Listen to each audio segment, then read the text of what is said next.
WHAS 1119 tonight, protesting federal cuts to the VA, the rally in downtown Louisville. To say that it doesn't affect the veterans or their care is ludicrous.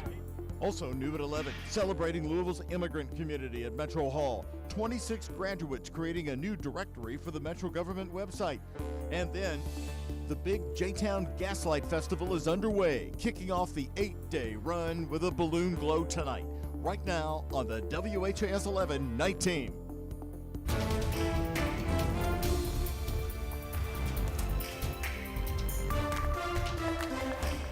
The jobs of Veterans Affairs workers and other federal positions are still being cut, and it's being felt right here in Louisville. Hello, everybody, and thank you very much for joining us here on the WHAS 1119 on this Friday night. I'm Doug Proffitt. A rally and protest tonight was held in downtown Louisville, and it got the attention of Congressman Morgan McGarvey. It comes as the brand new VA hospital, of course, is almost finished out in the East End. WHAS 1119's Clarice Shaley and photojournalist Levi Hammer covered their concerns. Like everything we're going through, these constant attacks. In the front lawn of the Missouli Federal Building on West Chestnut Street. When we say silence, we are giving our compliance and our consent to the things that are happening in our country. Louisville federal workers are raising their voices. And all of us who are here today are not giving our consent for any of these things that are happening. Like HUD, Housing and Urban Development. Worker Anisi Chenault says HUD has also been hit with staff cuts. We're being asked to do all the same work, plus actually we're being asked to do so much more because there's lots of hoops that have been added and checks and double checks. This among other federal cuts mandated by the Trump administration. According to the United States Bureau of Labor Statistics, the national unemployment rate is now at 4.3%, the highest since 2021. And when it comes to layoffs, government jobs are among the highest, alongside manufacturing and professional and business services. Look what's happening right now with the VA. Yes. Right? We are talking about protecting our veterans who are protecting our veterans. Veteran Affairs announced in July the cut of 30,000 workers by the end of this month. Yeah, it's devastating because being a vet myself and a vet who serves vets, you know, I know what that means. Navy veteran John Hetzel is the president of the local union for federal workers at the VA hospital, where he says they're already understaffed and overworked. It concerns Hetzel as the new multi-million-dollar VA hospital is being built off Brownsboro Road. Senator Mitch McConnell pushed for the new hospital to drastically improve health care for veterans. It's expected to be finished in 2026. In Louisville, Clarice Shaley with photojournalist Levi Hammer, WHAS 1119 on your side. Hetzel tonight tells us the union has recently lost their contract and they're preparing to go to the courts, as have other unions. We want to update two late developing stories on this Friday night. First, the body of a person has been found in the Ohio River late today. Recovery crews discovering the person at about 4:30 this afternoon. LMPD's River Unit recovering the body of an adult in the Ohio River just north of the Bell of Louisville. Of course, the Bell sits on our 4th Street Wharf. At this time, no other information about the deceased has been released.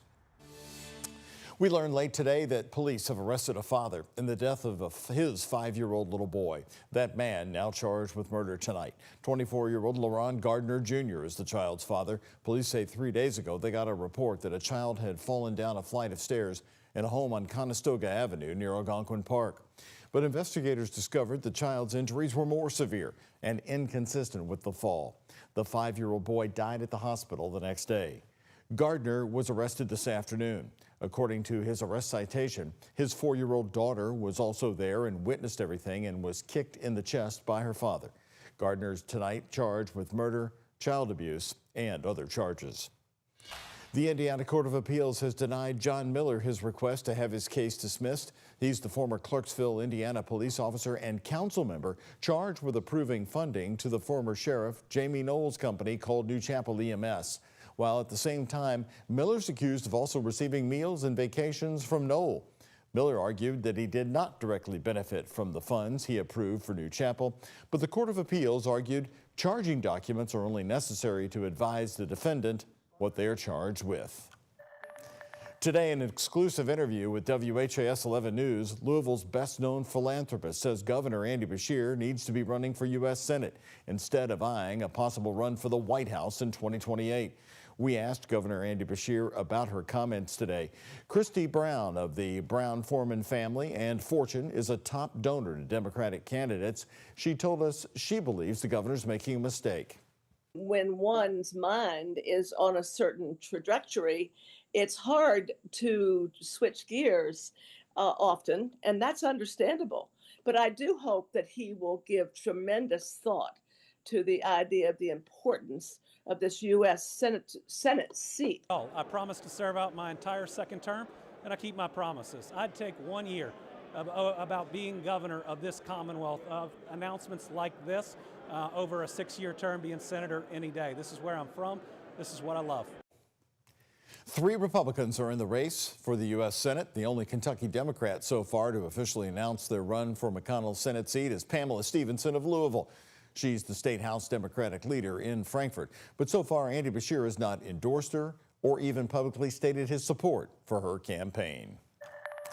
Happening news since 6 tonight, Louisville's international community may soon have an easier way to find support. 26 graduates of the Global Leadership Academy created a new multilingual directory, which is now on the Metro government website. Easy to find. The platform connects residents to vital resources from healthcare and education to cultural programs and family services. Organizers say the directory helped break down language barriers in the city, where more than 100 languages are spoken. It addresses community needs. Residents often struggle to find clear and reliable information. We have about 104 languages represented in the Louisville Metro, so this would ensure that everyone, regardless of their language, culture, or background, could have access to resources. Nonprofits and businesses can also register their services, refine access, and strengthen collaboration across Louisville. Also new tonight on the night team, the balloons lining up the sky in J-Town tonight. The Balloon Glow helping kick off the 8-day run of the Jeffersontown Gaslight Festival. And showers and storms continue to track south of the parkways tonight. But some good news, the severe thunderstorm watch was just dropped for our counties Greene, Taylor, and Adair, which were previously included in that watch until midnight Central Time. Now we do have more rain on the way for your Saturday morning. I'll be timing that out coming up after the break. Kentucky Lottery jackpots for today, Mega Millions $336 million, Powerball up to $1.8 billion. The Kentucky Lottery, funding education for over 1 million Kentucky students.